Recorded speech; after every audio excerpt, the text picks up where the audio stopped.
Assalamualaikum warahmatullahi wabarakatuh. Salam sejahtera untuk kita semua. Pada kesempatan hari ini saya akan menyampaikan lanjutan dari materi hukum acara perdata. Materi yang akan saya sampaikan pada kesempatan kali ini adalah tentang kewenangan mengadili dan tahapan beracara.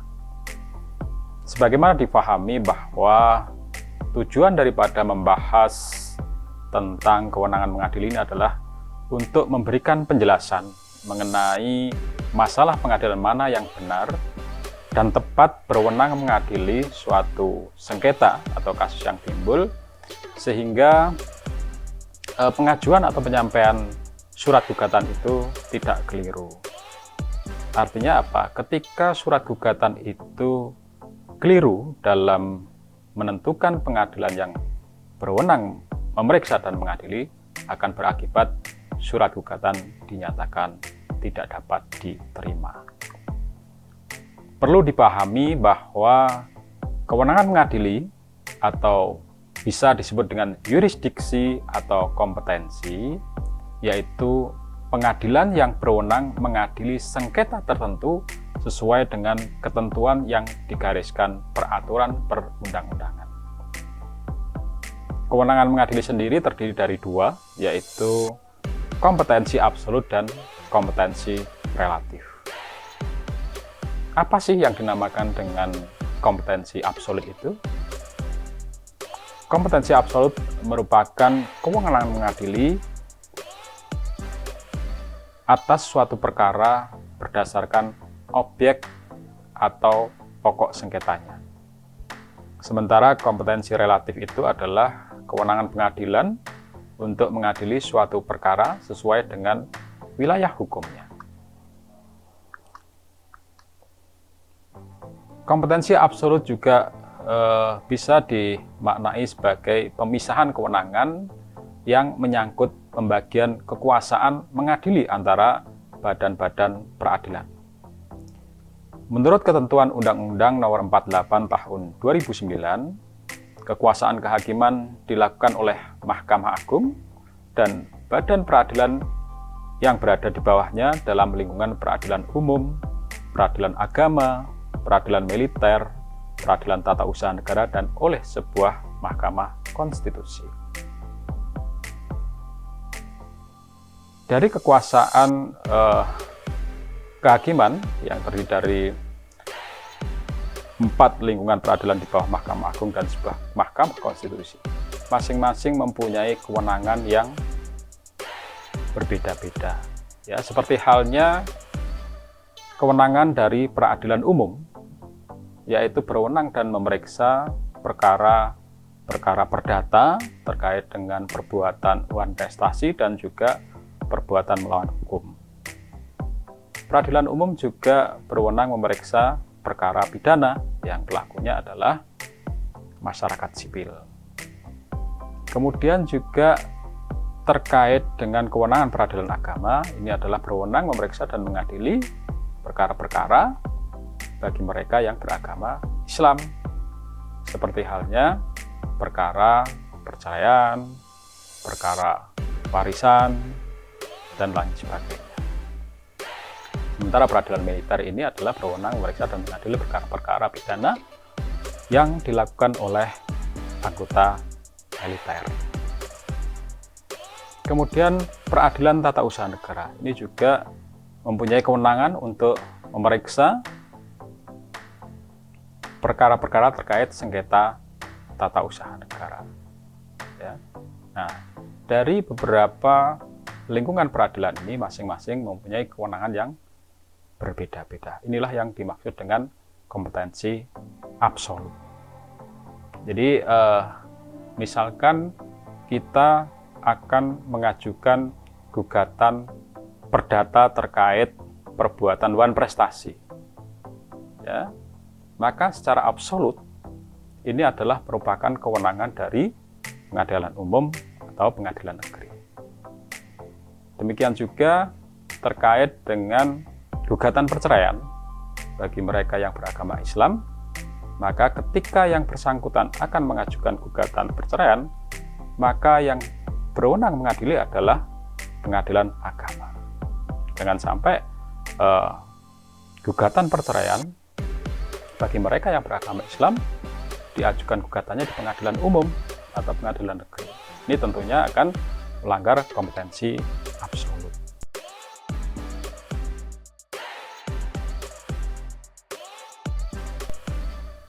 Ini adalah beberapa peraturan tadi yang sudah saya sampaikan mengenai kewenangan masing-masing badan peradilan. Ya. Nah, selanjutnya mengenai kompetensi relatif. Kompetensi relatif ini didasarkan pada tempat kedudukan daerah hukum, yang mana menentukan batas kompetensi relatif mengadili bagi setiap pengadilan negeri. Ya. Ini juga berlaku bagi pengadilan agama dan juga pengadilan tata usaha negara. Jadi meskipun perkara yang disengketakan termasuk yurisdiksi absolut lingkungan peradilan umum misalkan, maka secara absolut pengadilan negeri berwenang mengadilinya, namun kewenangan absolut tersebut dibatasi oleh kewenangan mengadili secara relatif. Patokan untuk menentukan kewenangan mengadili ini tentunya merujuk pada ketentuan yang diatur dalam pasal 118 HIR atau pasal 142 RPG. Namun demikian, untuk memperjelas pembahasannya sengaja kita berorientasi pada ketentuan pasal 99 RV. Sehubungan dengan hal tersebut, maka agar pengajuan gugatan tidak salah atau keliru, tentunya harus diperhatikan ketentuan yang diatur dalam pasal 118 HIR, ya, di mana ada beberapa hal yang mengatur. Yang pertama adalah kewenangan mengadili actor suitor forum re, yaitu gugatan diajukan ke pengadilan negeri wilayah tergugat bertempat tinggal. Ya. Jadi misalkan dalam suatu perkara pihak penggugat bertempat tinggal di Jakarta Selatan, pihak tergugatnya bertempat tinggal di Jakarta Utara, maka gugatan harus diajukan di pengadilan negeri Jakarta Utara. Ya, karena sesuai dengan ketentuan actor suitor forum re bahwa gugatan diajukan di pengadilan negeri wilayah tergugat bertempat tinggal. Yang kedua adalah actor suitor forum re dengan hak opsi, di mana dalam hal ini ditentukan bahwa gugatan diajukan di pengadilan negeri wilayah salah satu tergugat bertempat tinggal jika jumlah tergugat lebih dari satu. Jadi misalkan dalam suatu kasus penggugatnya bertempat tinggal di Jakarta Selatan, tergugatnya bertempat tinggal di Bekasi, kemudian tergugat duanya bertempat tinggal di Depok, maka pihak penggugat bisa memilih gugatan diajukan di Pengadilan Negeri Depok atau juga bisa diajukan di Pengadilan Negeri Bekasi. Ini adalah actor suitor forum re dengan hak opsi. Yang ketiga adalah actor suitor forum re tanpa hak opsi, ya, tanpa ada pilihan bagi pihak penggugat dalam menentukan pengadilan negeri yang berwenang memeriksa dan mengadili, di mana gugatan diajukan di pengadilan negeri wilayah tergugat debitur prinsipal bertempat tinggal jika tergugat lainnya berkedudukan sebagai penjamin. Ya. Kemudian yang keempat, pengadilan negeri di daerah hukum tempat tinggal penggugat dengan syarat apabila tempat tinggal atau kediaman tergugat tidak diketahui. Ya. Jadi dalam hal ini ketika pihak penggugat mengajukan atau mendaftarkan surat gugatan, bisa didaftarkan dan diajukan di pengadilan negeri tempat tinggal penggugat, dengan catatan tempat tinggal tergugat ini tidak diketahui Dan untuk membuktikan bahwa tempat tinggal tergugat ini tidak diketahui, harus ada surat keterangan yang diterbitkan oleh instansi pemerintah. Dalam hal ini bisa pihak kelurahan yang menerangkan bahwa tempat tinggal tergugat sudah tidak diketahui keberadaannya. Kemudian ketentuan yang kelima adalah forum resite, yaitu gugatan diajukan ke pengadilan negeri meliputi daerah hukum tempat terletak benda tetap tersebut disengketakan. Jadi contoh kasus misalkan yang disengketakan adalah berupa sebidang tanah. Tanah tersebut berlokasi di wilayah Depok. Pihak penggugat bertempat di Jakarta Selatan, pihak tergugat bertempat di Jakarta Utara. Maka gugatan bukan diajukan di Pengadilan Negeri Jakarta Utara, namun harus diajukan di Pengadilan Negeri di mana objek yang disengketakan itu berada, di mana letak tanah tersebut berada, yaitu di Pengadilan Negeri Depok. Kemudian ketentuan yang keenam terkait dengan kompetensi relatif ini adalah berdasarkan pemilihan domisili. Ya, jadi gugatan diajukan di pengadilan negeri sesuai dengan domisili pilihan penyelesaian sengketa yang sudah disepakati dalam perjanjian oleh para pihak. Jadi kalau dalam suatu perjanjian itu sudah disepakati pemilihan domisili ketika terjadi suatu sengketa, maka untuk menentukan pengadilan yang berwenang memeriksa dan mengadili adalah didasarkan pada surat perjanjian yang sudah dibuat. Setelah kita memahami mengenai kompetensi atau kewenangan mengadili atau yurisdiksi, tentunya kita bisa melanjutkan untuk proses beracara. Ya, jadi ketika kita hendak menyusun gugatan, kita sudah menentukan kira-kira pengadilan mana yang berwenang memeriksa dan mengadili, maka kita bisa melanjutkan ke tahapan beracara. Jadi tahapan beracara meliputi dua segi ya. Jadi dalam hal ini tahapan beracara dari segi administratif itu meliputi yang pertama adalah penyampaian gugatan atau permohonan kepada pengadilan negeri. Jadi ketika kita misalkan akan mengajukan suatu gugatan, ya, maka kita harus membuat konsep surat gugatan itu lebih dulu. Tentunya kita harus memahami tadi ya mengenai kompetensi. Kira-kira pengadilan mana yang berwenang mengadili. Ya.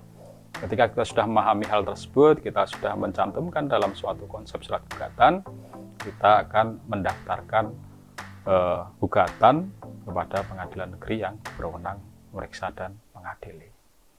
Kemudian tahapan berikutnya adalah registrasi. Ya. Jadi mengenai hal-hal atau tindakan yang berhubungan dengan pendaftaran gugatan dalam buku register perkara itu bisa meliputi pemberian harga, dan juga panitera menyerahkan perkara kepada ketua pengadilan negeri. Jadi mengenai pemberian harga ini adalah kaitan dengan biaya atau panjar biaya yang harus dibayar oleh pihak penggugat ketika mendaftarkan surat gugatan di pengadilan. Dan ini tentunya bisa bagi pihak penggugat, bagi yang tidak mampu, ya bisa mengajukan surat gugatan secara cuma-cuma, artinya tidak dikenakan biaya perkara, dengan catatan bahwa bagi penggugat yang mendaftarkan surat gugatan tanpa dibebani biaya perkara ini harus melampirkan surat keterangan tidak mampu dari instansi pihak kelurahan atau kecamatan. Ya. Setelah berkas perkara didaftarkan dan panjar biaya perkara ini sudah dibayar oleh pihak penggugat, maka panitera akan menyerahkan berkas perkara kepada ketua pengadilan negeri. Ya. Setelah berkas perkara ini diterima oleh Ketua Pengadilan Negeri, maka Ketua Pengadilan Negeri akan membentuk dan menetapkan majelis hakim yang memeriksa gugatan yang diajukan oleh pihak penggugat. Dan dalam tenggang waktu 7 hari ya, maka majelis hakim yang sudah dibentuk dan ditunjuk itu harus segera menetapkan hari sidang. Dan kemudian setelah ditentukan hari sidang, tentunya pengadilan akan mengirimkan surat panggilan kepada para pihak untuk hadir di muka sidang, menghadiri proses persidangan perdana antara pihak penggugat dan pihak tergugat. Nah, itu adalah dari segi administratif ya. Jadi ketika berkas perkara sudah didaftarkan, kemudian juga sudah dibentuk dan ditetapkan majelis hakim sudah menetapkan jadwal hari sidang dan kemudian memanggil kepada para pihak, dan para pihak hadir di muka persidangan. Ini sudah masuk tahapan beracara secara dari segi yudisial ya. Jadi tahapan beracara dari segi yudisial ini terbagi atas 4 tahap. Yang pertama adalah tahap hari sidang pertama, tahap jawab menjawab, tahap pembuktian, dan tahap putusan hakim dan pelaksanaannya. Jadi dalam hari sidang ada beberapa kemungkinan ya di sidang pertama itu. Kemungkinan yang pertama adalah penggugat dan tergugat sama-sama hadir ketika dipanggil oleh pihak pengadilan. Jadi kalau penggugat dan tergugat ini sama-sama hadir, tentunya majelis hakim bisa melanjutkan proses persidangan dengan membuka persidangan dan juga memerintahkan kepada para pihak untuk dilakukan proses mediasi. Itu adalah kemungkinan yang pertama. Kemungkinan yang kedua adalah penggugat hadir namun tergugat tidak hadir.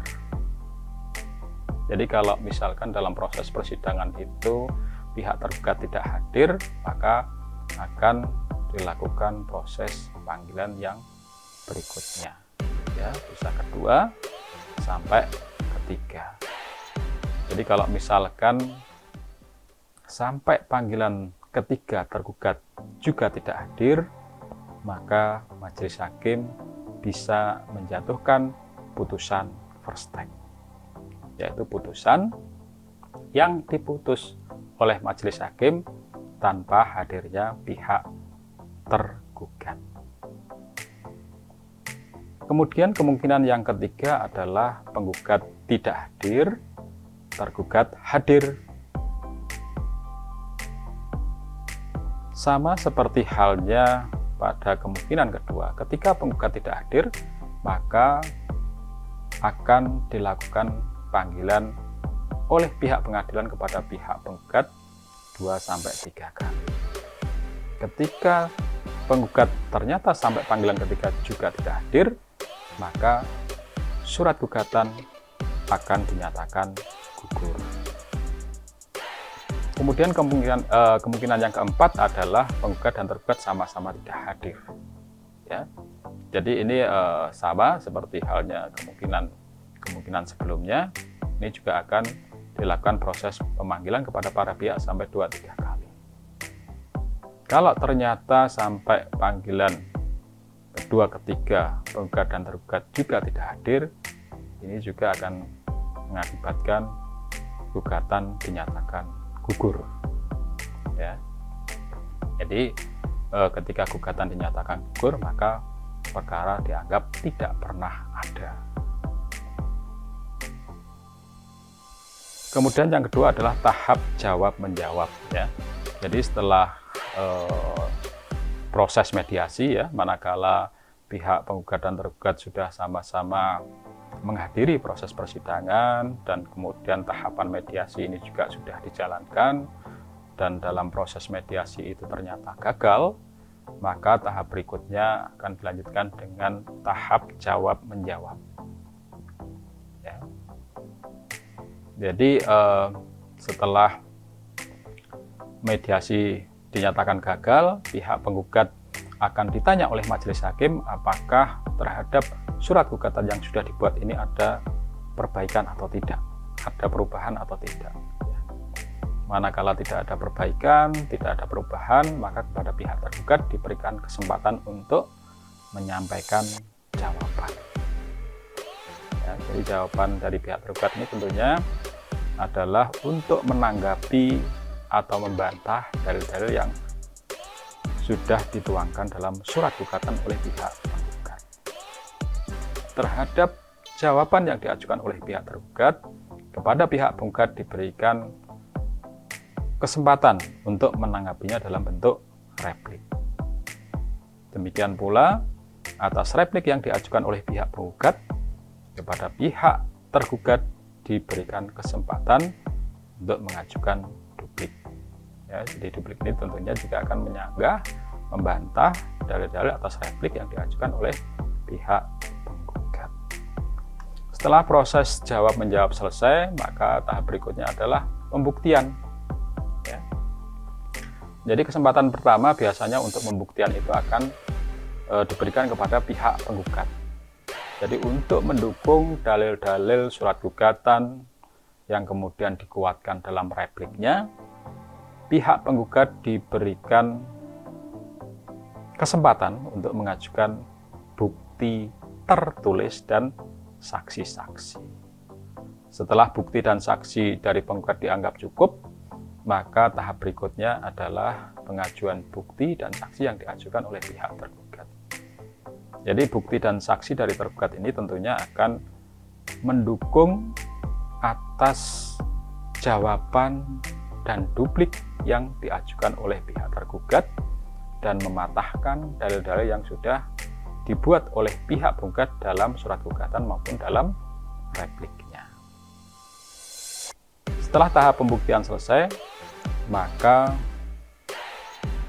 majelis hakim akan bermusyawarah untuk menjatuhkan putusan, di mana putusan ini akan dinyatakan dibuka dan terbuka oleh umum.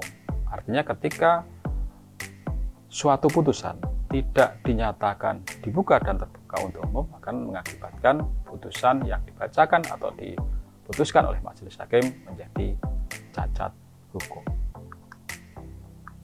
Demikian materi yang bisa sampaikan pada kesempatan kali ini. Terima kasih. Wassalamualaikum warahmatullahi wabarakatuh. Salam bilang.